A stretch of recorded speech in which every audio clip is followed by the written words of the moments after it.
क्या हमारा जीवन पूर्व जन्म के कर्मों के आधार पर निर्धारित होता है? क्या पिछले कई जन्मों के संचित कर्म हमारा पीछा नहीं छोड़ते?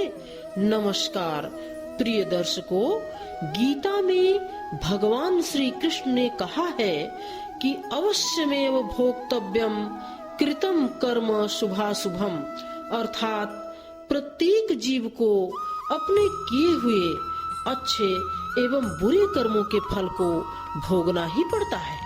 हमारे द्वारा किए हुए कई जन्मों के कर्म संचित रहते हैं, जिनके अच्छे या बुरे फल हमें भोगने ही पड़ते हैं। इंसान चाहे जितनी भी कोशिश कर ले, पर वो अपने बुरे कर्मों के नतीजे से कभी छुटकारा नहीं पा सकता। कर्म लौट कर आता जरूर है। सरसैया पर पड़े पड़े जब दर्द से कराहते पितामह भीष्म ने श्री कृष्ण से पूछा कि आखिर मेरा क्या दोष था जिसके कारण मुझे जीवन के अंतिम क्षणों में बाणों की सैया पर लेटकर इस असहनीय पीड़ा को भोगना पड़ रहा है। केशव, मैंने तो अपना संपूर्ण जीवन ब्रह्मचर्य व्रत का पालन करते हुए निस्वार्थ भाव से हस्तिनापुर की सेवा की है। मैंने आजीवन अपने प्रतिज्ञा को निभाया है केशव, फिर मुझे मेरे किन पापों का फल मिल रहा है? तब भगवान श्री कृष्ण ने कहा, पितामह, क्या आपको आपके पिछले सभी जन्म याद हैं? तब भीष्म ने कहा, हाँ केशव, मुझे मेरे पिछले 10 जन्म याद हैं, जिसमें मुझे ऐसा कोई भी पाप कर्म याद नहीं है जिसके कारण मुझे इतनी असहनीय पीड़ा भोगनी पड़े। तब भगवान श्री कृष्ण बोले, पितामह, आपको केवल पिछले 10 जन्म याद हैं। आपको अपना पिछला 11वां जन्म याद नहीं है, जिसमें किए कर्म के कारण ही आपको ये अपार कष्ट भोगना पड़ रहा है।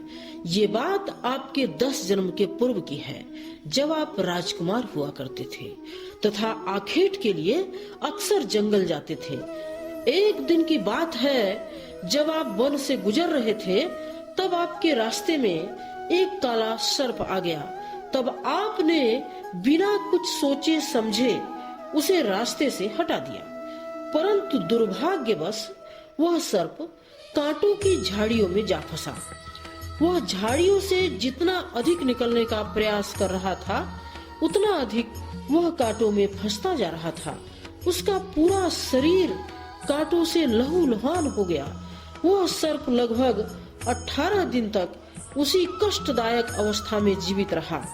उसी दौरान उसने ईश्वर से प्रार्थना की कि जिस तरह से तड़प तड़प कर मैं मृत्यु को प्राप्त हो रहा हूँ, ठीक उसी तरह से उस राजकुमार को भी मृत्यु प्राप्त हो।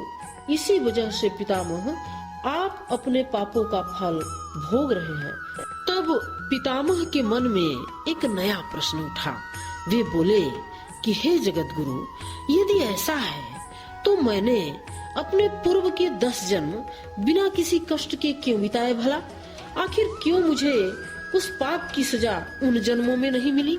तब भगवान श्री कृष्ण बोले कि पितामह, उन जन्मों में आपने ऐसा कोई कृत्य नहीं किया जो पाप की श्रेणी में आता। आपके पास पुण्य कर्म की अधिकता थी, इसलिए आप पुण्य कर्म के अच्छे फल भोगते रहे और उस जन्म में आपको उस सर्प का श्राप फलित नहीं हुआ। तब पितामह बोले कि हे देवकी नंदन, आखिर इस जन्म में मुझसे ऐसी क्या भूल हो गई जिसके कारण मुझे इतने पुराने श्राप को भोगना पड़ रहा है? तब भगवान बोले, पितामह, इस जन्म में आपने हस्तिनापुर के राज सिंहासन की रक्षा करने का प्रण लिया और पालन भी किया, लेकिन उसी प्रण का पालन करने में ही आपसे अधर्म हो गया। पितामह, आपने हस्तिनापुर की गद्दी पर बैठने वाले उस अधर्मी और अल्प बुद्धि घनघोर अत्याचारी दुर्योधन का साथ दिया। बस यही आपके पहले पाप की शुरुआत थी। उसके बाद आपसे दूसरा पाप तब हुआ जब आपकी आंखों के सामने उस भरी सभा में आपकी कुलवधू का चीरहरण हुआ। आपके पास सामर्थ्य भी था और साहस भी, आप उसे रोक सकते थे, लेकिन आप मूक दर्शक बने रहे पितामह।